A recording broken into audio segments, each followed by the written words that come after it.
पार्वती पते हर हर हर महादेव। जय होस् नन्दिकेश्वर महादेव। भक्तपुर जिल्ला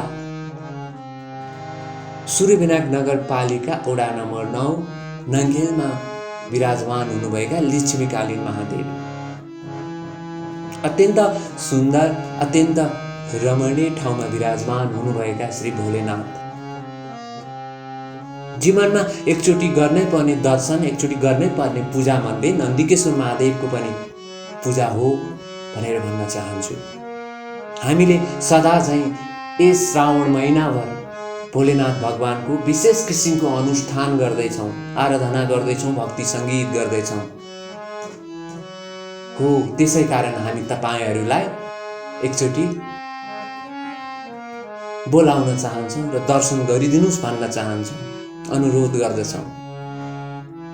यहाँ आउनका निमित्त तपाईहरू भक्तपुर जिल्लाको बाचामारी हुँदै यस मन्दिर प्राङ्गणमा आइपुग्न सकिनेछ भने डोलेश्वर महादेवबाट पनि सहज रूपमा नन्दिकेश्वर महादेवको प्राङ्गणमा आइपुग्न सकिनेछ। साथै साँगाको कैलाश हुँदै पलासी हुँदै यस मन्दिरमा आइपुग्न सहज बाटो छ।